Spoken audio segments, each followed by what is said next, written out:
हाँ जी, तो स्टूडेंट्स अस्सलाम वालेकुम। ये रही आपकी एग्जांपल नंबर 4.7 जिसमें वो कह रहा था 6.8 volt zener diode in the circuit. यानी ये जो आपको सर्किट नज़र आ रहा है इसमें आपको डायोड आपको एक लगा हुआ नज़र आ रहा है जिसका नाम ज़ीनर डायोड है, ठीक है जी। जिसके अंदर आपको 6.8 वोल्टेज यहाँ पे मेंशन नज़र आ रहे हैं, ठीक है जी। वो कहता है कि is specified to have V G is equal to 7.8 volt. यानी कि इसके अंदर जो यानी कि डायरेक्ट देखा जाए तो 0.8 वोल्ट हमारे पास इसके वोल्टेज हैं, ठीक है जी। उस वक़्त जब हमारे पास IC is equal to 5 milli ampere होता है। IC अब क्या है? IC बच्चों असल में वो करंट है जो यहाँ से हमारे पास V पॉज़िटिव से लेकर यहाँ पे डायरेक्ट ये आगे मूव कर रही है ग्राउंड की तरफ, ठीक है। ये उसी में हमारे पास करंट की वैल्यू बता रहा है। जब हमारे पास मतलब कि अभी इसकी बात नहीं की जा रही। आगे वो कहता है कि R G is equal to 20 ohm. अब आर जी कहाँ से आया? आर जी आया बच्चों, अब आप जानते हैं अगर हम इसको ओपन करना चाहें तो ये ओपन यानी कि हम इसको डायोड की फॉर्म से इसको कन्वर्ट करना चाहें तो इस ये आ जाता है कि यानी इसके अंदर एक रेजिस्टेंस आ जाता है प्लस हमारे पास वहाँ पे वीजी नॉट आ जाता है, ठीक है जी। तो ये आपको दोनों आपके मतलब के पेपर जो क्वेश्चन है उसमें दिया गया हुआ है, ये दोनों डायग्राम्स, ठीक है जी। तो आगे वो क्या कहता है? आई जी के is equal to 0.2 milli ampere, ठीक है जी। आगे the supply voltage V positive is nominally 10 volt पर but can vary by positive -1 volt. यानी अब ये क्या कहना चाह रहा है? कह रहा है ये जो वी पॉजिटिव है ये यानी इनपुट सप्लाई है, ये 10 है और इसमें जो चेंजेस आ रहे हैं वो यहाँ पे वेरी यानी कि चेंज होगा +1 या -1 तक का, ठीक है जी। तो ये यानी 9 से भी हो सकता है 11 भी हो सकता है, इनके बीच में ये काम चलेगा, ठीक है। तो अभी सबसे पहले नंबर पे हम इसका समझते हैं। इन्होंने यानी क्वेश्चन में क्या पूछा हुआ है। टोटल इसकी एफ तक जुज़ीज़ हैं, तो मैं पहले लिखता हूँ यहाँ पे में क्या पूछा उन्होंने हमसे। तो अब आप देख सकते हैं ये हमारे पास इसकी यूज़ है कि फाइंड कीजिए वी नॉट को विद नो लोड। यानी कि आगे आपने लोड को फाइंड आउट करना तो लेकिन उसके साथ लोड नहीं लगा होना चाहिए। लोड ना लगने का मतलब ये है बच्चों, ये हमारे पास इतना है यानी कि RL इस वक्त डिसकनेक्टेड है, ठीक है, यानी कि कनेक्ट नहीं है। तो वीजी नॉट है आर जी। अब वीजी नॉट की वैल्यू हमने सबसे पहले फाइंड आउट करनी है कि इसकी वैल्यू कितनी होगी, आर जी की वैल्यू कितनी होगी। अब आपके सामने है जो हमारा आर जी है वो 20 ओहम के बराबर है। इसको अगर मैं कैलकुलेटर की मदद से कन्वर्ट करना चाहूँ किलोमीटर की फॉर्म में, सॉरी किलो ओहम की फॉर्म में, तो ये कितना बनता है? मैं 20 को डिवाइड कर दूंगा अपने 1000 से, तो ये किलोमीटर में कन्वर्ट हो जाएगा। तो देखते हैं कितना बनता है, 0.02। तो लिहाजा जी ये मेरे पास आता है 0.02 और साथ में किलो ओहम, ठीक है जी। ये मैंने आपकी आसानी के लिए कर दिया।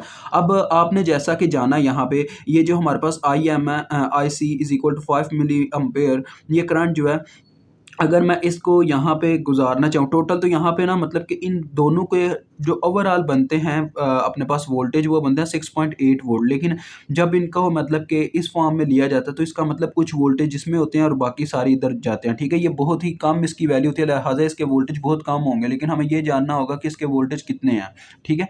अब ज़रा ध्यान से आपने समझना है होता क्या है, ज़रा गौर से देखिएगा।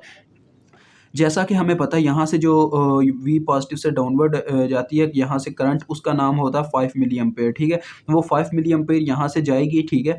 और आर ए जी के क्रॉस देखें जब वो करंट गुजरेगी तो मैं इसके क्रॉस इसके वोल्टेज क्या नाम है मालूम करना चाहता हूँ, ठीक है। तो मैं यहाँ पे आर सी के क्लास मैं इसके क्रॉस वोल्टेज मालूम करना चाह रहा हूँ वी सी के नाम से, ठीक है, वी सी, ठीक है, विच इज़ इक्वल टू आई जी, साथ में क्या होगा जी आर जी। ये फार्मूला बनेगा इसके यानी कि इसके ग्रास वोल्टेज फाइंड आउट करने का। तो देखो क्या आएगा, आई जी हमारे पास 5 मिली है और इसकी हमारे पास 0.02 के। तो देखें के की आपस में काट गया और 0.02 ये मेरे ख्याल में आ जाएगा 5 मल्टीप्लाई बाय 0.02 जी बिल्कुल 0.1 वोल्ट, ठीक है जी। इसके अगर बच्चों 0.1 वोल्ट है तो टोटल वोल्टेज थे 0.68। 0.68 में से माइनस करो 0.1 तो ये 6.7 बचता है। तो यानी इसका मतलब ये है ये 6.7 वोल्ट है, ठीक है। ये आपके सामने सारी कहानी मैंने एक्सप्लेन कर दी है। अब वो कह रहा था कि फाइंड कीजिए वी नाट को विद नो लोड, बगैर किसी लोड के आपने वी नाट को मालूम करना है। अब नो लोड की बात ये है, तो लिहाजा मुझे ये जानना होगा कि यहाँ पे जो करंट फ्लो कर रही है उसकी वैल्यू क्या है, ठीक है? वो तो मैंने इनकी वैल्यू इस वजह से निकाली है ना अलहदा, क्योंकि मैंने वो कंसिडर किया कि अभी लोड साथ में अटैच है, लेकिन हमारी अब बात हो रही है कि लोड हमने अलहदा कर दिया, ठीक है? यानी ये बस इतनी है वायर। वो जो आरएल वाली वायर है वो एग्जिस्ट ही नहीं करती, ठीक है? हमने अभी के लिए ये कंसिडर करना है। यहाँ पे उसने बोला हुआ है कि with no load and V, वो आगे एक अलहदा बात है। तो इस वायर में देखो, यानी कि इस वायर में जो करंट फ्लो कर रही होगी मुझे उसको कैलकुलेट करना होगा, और उसको कैलकुलेट करना कितना मुश्किल है? बहुत आसान है यार, इतना मुश्किल नहीं है। तो मैं इस वायर के अंदर मैं फर्स्ट कर लेता हूँ, एक करंट फ्लो कर रही है आई जी के नाम से, ठीक है जी? मैंने कंसिडर कर लिया। अब आई जी को हमने फाइंड आउट करना, देखें आई जी इज इक्वल टू, ये जो करंट है ये निकलती है इस V में से, V पॉजिटिव में से। तो लिहाजा आपको याद होगा living current formula with the help of Ohm's law, हमने ये पढ़ा हुआ था। तो इस नोड में से करंट लीव कर रही है, उसी वक्त इस नोड के करंट आ जाएंगे, आगे प्लस आ जाएगा, सॉरी आगे माइनस आ जाएगा, क्योंकि जिस नोड में से करंट लीव करती है उस वक्त नोड के वोल्टेज लिखे आगे माइनस लिख देना होता है। अब यहाँ से करंट निकली, इस रजिस्टर में से भी गुजरी, आगे मैंने बताया आपको ये वायर अब एग्जिस्ट नहीं करती है, बस आपको यहाँ पे दिखाई जा रही है, लेकिन अभी एज उसके अकॉर्डिंग ये है ही नहीं, ये वाली वायर, ठीक है? तो करंट सीधी नीचे चली जाएगी। आगे जाके आपके सामने है कि ये एक इसके पॉजिटिव टर्मिनल में एंटर कर रही है, तो लिहाजा ये पार्ट प्लस में लिखे जाएंगे जो कि हैं वीजी नॉट, ठीक है जी? ये आ गए। उसके बाद करंट यहाँ पे रुकेगी नहीं, आगे भी इसको मूव करना होगा, बिकॉज उसने उस वक्त तक चलते रहना जब तक वो एक नोड से दूसरे नोड तक नहीं चली जाती। ये फर्स्ट नोड था, अब ये जाके आखिरी नोड है, तो यहाँ से भी ये लीव करेगी, तो लिहाजा फिर से आगे माइनस आ जाएगा, और जाकर फिर एंटर करेगी ग्राउंड नोड में, जहाँ पे जीरो हमारे पास वोल्टेज है, तो जीरो आ गया, और जितने रेजिस्टेंस रस्ते में वो नीचे बटे में आ जाए। कितनी की आई बचो? एक आर आया और एक आर जी आया, तो ये आपके पास आ गया आर प्लस आर जी। अब वैल्यूज पुट करें तो वी पॉजिटिव आपके पास 10 के इक्वल है, माइनस ये आपके पास 6.7 है, अभी आपने निकाले हैं आप मेरे सामने, डिवाइडेड बाय आर आपके पास कितना था जी? आर आपके पास 0.5 के था, प्लस ये आपके पास 0.02 के। आप देखते हैं ये कितना देता है हमें आंसर आई जी का। तो लें जी, ये मेरे पास आ रहा है 0.346, जिसको अप्रॉक्सीमेटली हम कह सकते हैं 0.35 मिली अम्पेयर, ठीक है जी? अब आई जी आपको मिल गई है जो आपको ज़्यादा तंग कर रही थी। मेन हमारा काम, हमने आई जी को मालूम ही क्यों किया? क्योंकि आई जी मालूम हो जाएगी तो फिर वी नाट को मालूम किया जा सकता है, ठीक है? With no load. अगर नो लोड नहीं है तो यानी ये बीच में से ख़त्म हो चुका है। अब मैं इसका आपको जो मेन मुद्दा दिखाने जा रहा हूँ, ये ज़रा गौर से देखिएगा। चक्कर ये अब चल रहा है थोड़ी देर के लिए ना, ये कह सकते हो ऐसे, स्पेशली आप लोगों के लिए कर रहा हूँ, मुझे नहीं, तो इतनी ज़रूरत नहीं थी वैसे। तो फिर चलें यार, इसको आपस में जोड़ के ही आपको दिखाता हूँ।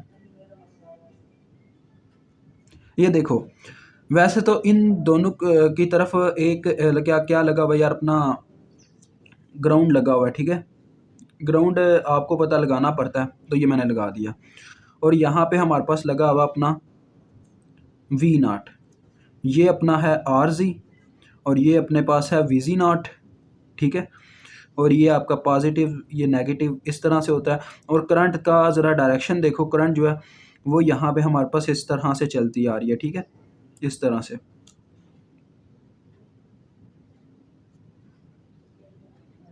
आई जी, ये कुछ इस तरह से कंडीशन बना रही है, ठीक हो गया? तो देखते हैं ये किस तरह से वर्क करती है हमारे लिए। ये आपका ना माइंड के अंदर होने वाला क्वेश्चन है, यानी आपने वी नाट असल में मालूम करनी है ना, तो ये आपके माइंड में चलना चाहिए। लेकिन आपके लिए मैंने चले आपको करके दिखा रही है, माइंड के अंदर आपके पास इक्वेशन होनी चाहिए। अब वी नाट मैं कैलकुलेट करना चाहता हूँ, मैं यहाँ पे केवीएल की मदद से इक्वेशन लगाऊंगा। मैंने यहाँ से चलना स्टार्ट किया, करंट इसके नेगेटिव टर्मिनल में एंटर हुई, तो ये आ गया माइनस वी नाट। मज़ीद आगे बढ़ा तो करंट इसके पॉजिटिव टर्मिनल में हुई, तो ये आ गया प्लस वी जी नाट। मज़ीद आगे गए तो करंट इस रेजिस्टर में से गुजरी तो एक रेजिस्टर के क्रॉस उसके वोल्टेज क्या हो सकते हैं, यानी करंट इंटू रेजिस्टेंस आ जाएगा I G R G is equal to zero. क्योंकि चक्कर मुकम्मल हो गया, हम वहीं पे वापस आ गए जहाँ से चलना स्टार्ट किया। तो वी नॉट हमने फाइंड आउट करना है। तो आपके सामने देखें वी नॉट इधर ही दूसरी जानब चला गया, ठीक है, ये उधर जाके पॉजिटिव हो गया और ये दोनों इधर ही रह गए। वी जी नॉट आपके पास कितना है, हमारे पास ये है 6.7, ठीक है, प्लस आई जी आपने अभी अभी निकाला वो कितना है 6.35 मिली, साथ में आर जी की वैल्यू कितनी थी 0.02 के, ठीक है जी। अभी हमें वी नाट की वैल्यू मिल जाती है, V naught is equal to कितना आता है जी 6.7 प्लस 6.35 इंटू 0.02, तो ये आपके पास आता है 6.83, ठीक है जी, 6.83 वोल्ट। ये जो मिली और किलो हैं वो आपस में कैंसिल आउट हो जाते हैं। अब ये काम तो आपने कर लिया, आगे मेन काम अभी ये रहेगा कि V positive at its nominal value, ये हमने देखना, ठीक है जी। तो वो हमें देखने की ज़रूरत नहीं है, सिंपल सी बात है। वो यानी कहना चाह रहा था कि आपने क्या करना है, वी नाट को नो लोड पे फाइंड आउट करना है, ठीक है, नो लोड के साथ। किस टाइम, जब आपका वी पॉजिटिव जो है वो सिर्फ नॉमिनल वैल्यू के कॉस्ट साथ काम कर रहा हो। नॉमिनल वैल्यू मीन्स के सिर्फ उसकी ये वाली वैल्यू पॉजिटिव वाली, ठीक है, ये चक्कर है। और ये आपका क्वेश्चन यहाँ पे सॉल्व होता है। अब हम बी की तरफ मूव करते हैं। मैं यहाँ पे बी लिखता हूँ, बी में क्या, बी के अंदर क्या पूछा गया। हाँ जी, तो स्टूडेंट सी इसकी बी जो है जिसमें वो कह के find the change in V naught. Change in V naught का मतलब है डेल वी नाट हमने फाइंड आउट करना है, resulting from the +-1 volt change in V positive, यानी ये वी पॉजिटिव का हम चेंज इस्तेमाल करेंगे, ठीक है, प्लस डेल्टा वी नाट। ये देखें आगे जाके उसने बताया भी है, नोट डैट, ठीक है।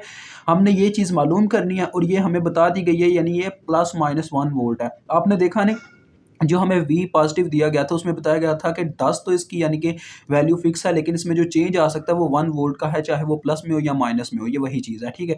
आगे वो कहता है usually expressed in milli volt per volt is known as line regulation, ठीक है, ये लाइन रेगुलेशन कहलाता है। तो इसको मिली वोल्ट पर वोल्ट की फॉर्म में अगर एक्सप्रेस किया जाए। अब हम आगे बढ़ते हैं।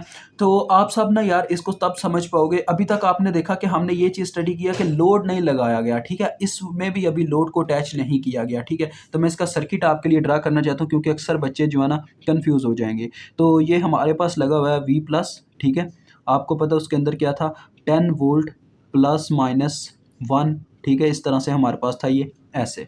उसके बाद एक हमारे पास यहाँ पे रजिस्टर लगा हुआ है और, ठीक है, ये सारा आपके माइंड का गेम है जो मैं आपको यहाँ पे ड्रा करके दे रहा हूँ। चाहो तो आप ड्रा कर सकते हो पेपर में, वैसे मसला नहीं है। तो यहाँ पे आके हमने फ़र्ज़ कर लिया हुआ है कि इस तरफ कोई भी हमारे पास क्या है, लोड नहीं लगा हुआ, बस ऐसे हमारे पास अपना वी वो लगा हुआ है यार, मैं आपको बताता हूँ, आउटपुट लगी हुई है, ठीक है, आउटपुट। तो ये अपने पास वी जी नॉट है और ये अपने पास आर है, आर जी जी आर जी, ये आपके पास जाके ज़ीरो वोल्टेज है, ठीक है, और यहाँ पे आपने मेंशन किया हुआ है अपने वी नाट को, ठीक हो गया। अब हमने मालूम करना है डेल्टा जी नाट को, ठीक है, डेल्टा जी नाट को। बच्चों देखो मेरी बात सुनिएगा, ये जो वी नाट है ना, ये होल की बात कर रहे हैं, होल सिस्टम की, ठीक है। और अगर आप डेल्टा वी नाट चेंज का मालूम करना चाहते हो ना, यानी चेंज कहाँ से आ रहा है, चेंज यहाँ से नहीं आ सकता वी नाट की वैल्यू में। डेल्टा, जो डेल्टा जनरेट होगा ना, यानी जो जनरेट होगा यानी चेंज आएगा वी नाट में, वो इसकी वजह से आएगा। यानी कि अगर आप बात करते हैं आपके डेल्टा वी नाट की, तो वो इसके क्रॉस होते हैं, ठीक है। मैंने आपके सामने पूरी कंडीशन बता दिया। अब यहाँ पे आपके सामने ये पूरी एक वायर है, असल में ये एक आपका वही सर्किट है जो आपने कभी देखा होगा कि जिसे हम इस्तेमाल करके आपके सामने किया करते थे यार, उसका क्या नाम था अपने पास, हाँ जी, हम ये करते थे कि आपको याद होगा हम यहाँ पे करते थे अपना यार केवीएल की मदद से, केवीएल के रूल के मुताबिक हमने वोल्टेज डिवीजन रूल लगाना सिखाया था। यहाँ पे भी वोल्टेज डिवीजन रूल लगेगा, लेकिन एक चीज़ याद रखिएगा, जो कंसेप्ट यानी कि जहाँ पे चेंज नहीं ना एग्जिस्ट करता वो बीच में से ख़त्म हो जाएगा। अब यहाँ पे देखें वी जी नॉट, इसकी एग्जैक्ट एक वैल्यू एग्जिस्ट करती है जिसका नाम है 6.7 वोल्ट। अब इसके अंदर कोई वेट यानी चेंज नहीं है, ये इसका change is equal to zero है। देखो ऐसा लिखा हुआ है 6.7 +-0 वोल्ट या +-1 वोल्ट जैसे वहाँ पे है, तो चेंज उसके साथ ऐसे मेंशन किया गया हुआ है, यानी कि यहाँ पे del V plus is equal to बराबर है हमारे पास ±1 वोल्ट, ठीक है। ये यहाँ पे शेप में नज़र आता है। और उसके बाद रेजिस्टेंसेस की वैल्यूज़ तो वो हमें आप वैसे ही पता है, ये चेंजेस नहीं होती, इनकी मतलब बस वैल्यूज़ होती हैं, ठीक है। तो ये तो एग्जिस्ट करेगी, लेकिन आपको बता रहा हूँ कि वी ज़ी नॉट की को जो वैल्यू है, अगर आप यहाँ पे लिखना चाहो डेल, लिखना चाहो तो ज़रूरी नहीं होता वैसे इसको लिखें, del V G naught is equal to 0 volt, ये इसका मतलब, यानी एग्जिस्ट ही नहीं करती। देखो इसके साथ है ही नहीं, यानी प्लस माइनस नहीं लिखा हुआ इसकी वैल्यू के साथ, तो ये तो एग्जिस्ट ही नहीं करती। अब मैं अगर इसका फार्मूला लिखना चाहूँ, मुझे मालूम क्या करना है, डेल वी नॉट को मालूम करना है, ये चेंज इन वी नॉट। तो देखे फार्मूला क्या बनेगा, del V naught is equal to, जैसा कि आप जानते हो क्या कहता है बच्चों अपना, यार इसका नाम भूल जाता हूँ मैं, voltage division rule. Voltage division rule रहता है, वोल्टेज डिवीजन रूल कहता है जिस रेजिस्टर के क्रॉस आप वोल्टेज फाइंड आउट कर रहे हो उसकी रेजिस्टेंस को ऊपर रखो। इस वक्त मैं किसके क्रॉस अपने वोल्टेज फाइंड आउट कर रहा हूँ, इस रेजिस्टर के क्रॉस, आर जी के क्रॉस, तो इसकी रेजिस्टेंस ऊपर आ जाएगी। बटे में वो कहते हैं टोटल रेजिस्टेंस रखो, यानी कि उसकी अपनी रेजिस्टेंस जिसके क्रॉस फाइंड आउट कर रहे हो, प्लस उस ब्रांच में बाकी जो रेजिस्टेंसेज लगी हुई हैं, सिर्फ आर लगा हुआ है तो लिहाजा ये भी आ जाएगा, ठीक है। और मल्टीप्लाई करवा दो सप्लाइड वोल्टेज के साथ, जो सप्लाई मिल रही है। तो यहाँ पे सप्लाई तो बच्चों वी पॉजिटिव, यानी ये सप्लाई दे रहा है ना, ये मतलब करंट प्रोवाइड कर रहा है बैटरी के तौर पे। लेकिन हमने बात यहाँ पे की है चेंज की अकॉर्डिंग हम बात कर रहे हैं, तो इसका चेंज आएगा, तो यहाँ पे आ जाएगा चेंज ऑफ वी प्लस, ठीक है। आ गई बात समझ में, अब वैल्यूज पुट कर लें। आर जी की वैल्यू कितनी है जी, हमारे पास आर जी की वैल्यू है 0.02 के डिवाइडेड बाय 0.02 के प्लस 0.5 के मल्टीप्लाई विद अपने पास इसकी यार ±1। तो बस प्लस माइनस का साइन ही देगा, 1 कोई नहीं इतना मैटर करता। अब मैं देखता हूँ ये कितना बनता है, 0.02। अब देखो किलो किलो से काट जाएगा, ठीक है, आप इसमें, और बटे में हमारे पास है 0.02 प्लस 0.5, 0.5। तो ये बच्चों हमारे पास वैसे अगर आप वोल्ट पर वोल्ट में लिखना चाहें तो ये आता है 0.038, ठीक है। ये देखें ये आ रहा है। और अगर इस इशारिये को मैं 3 कदम उठा के आगे ले जाऊँ तो मिली में लिख सकता हूँ 1 2 ये 3, यानी 38.5 लिखा जा सकता है इसको, ठीक है। तो डेल वी आपके पास आ रहा है, देखें del V naught is equal to plus minus, ये प्लस माइनस अब शुरू में आ जाएगा ना, और ये बन रहा है 38.5 मिली वोल्ट। और अगर आप इसको लाइन रेगुलेशन के अकॉर्डिंग लिखना चाहो, जो इन्होंने यहाँ पे लिखा हुआ है लाइन रेगुलेशन, तो उसके अंदर देखें उन्होंने बताया हुआ है कि लाइन रेगुलेशन मिली वोल्ट पर वोल्ट में होता है, ठीक है जी, यानी कि वो इन दोनों का आपस में इस तरह से टर्म होता है। तो सिंपल है यार, इतना आपके लिए मुश्किल नहीं है, मैं आपको ना यहाँ पे करके भी दिखाता हूँ, आपके बुक वाले ने इसे एक्सप्लेन नहीं किया हुआ।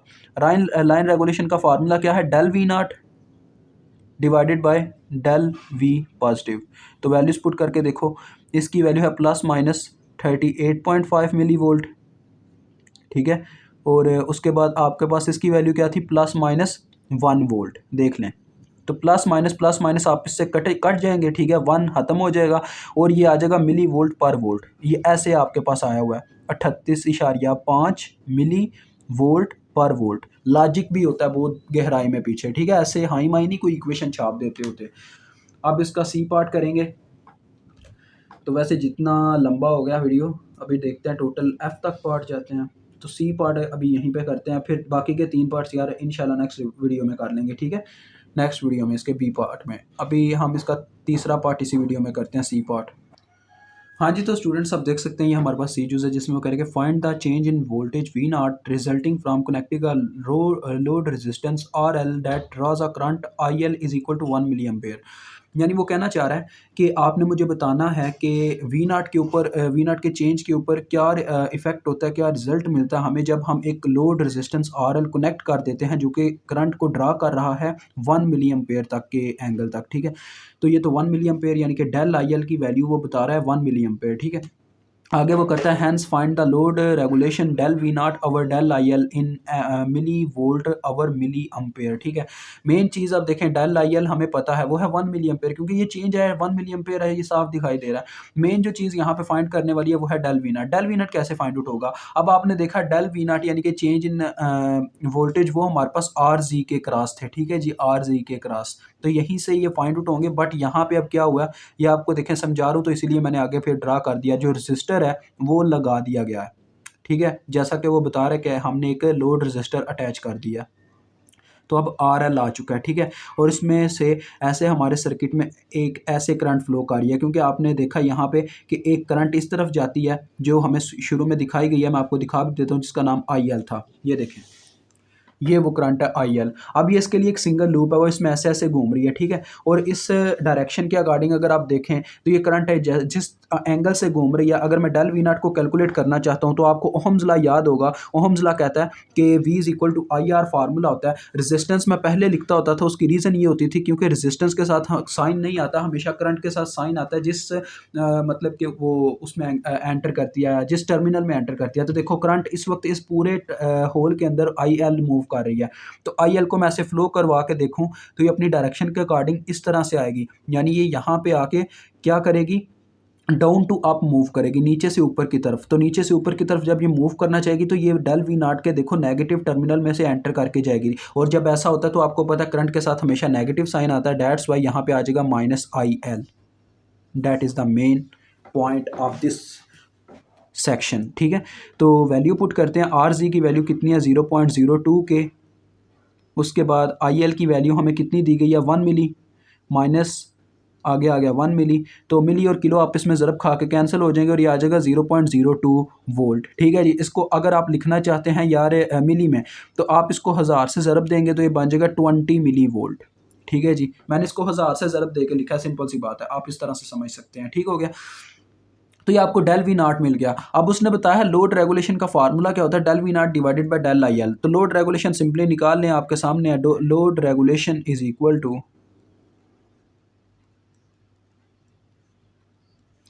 Del V naught divided by del I L, which is equal to 20 milli volt divided by 1 milli ampere, ठीक है जी। यही होगा क्योंकि करंट की वैल्यू आपके सामने डेल आई एल और आई एल एक दूसरे के इक्वल है, क्योंकि ये चेंज आया एक तरीके से। तो लिहाजा इस अंदाज से लिखूं तो ये आपके सामने वही चीज़ बन जाती है जो हमें चाहिए, यानी मिली को हम काट नहीं रहे, एज इट एज छोड़ रहे हैं। तो ये आपके पास आ गया, लोड रेगुलेशन भी आपके सामने आ गया। अभी मैं देखता हूँ अगर तो टाइम है तो हम डी और ई और एफ को भी देख लेते हैं, अदरवाइज नेक्स्ट वीडियो में देख लेंगे। नहीं गाइस, उसको हम नेक्स्ट वीडियो में देख लेंगे, ठीक है जी। अभी तक के लिए इतना ही, इंशाल्लाह डी ई एफ जूस आपको नेक्स्ट वीडियो में इसी के बिल्कुल साथ मिल जाएगी, ठीक है। अभी मुझे इजाज़त दें, खुदा हाफिज़।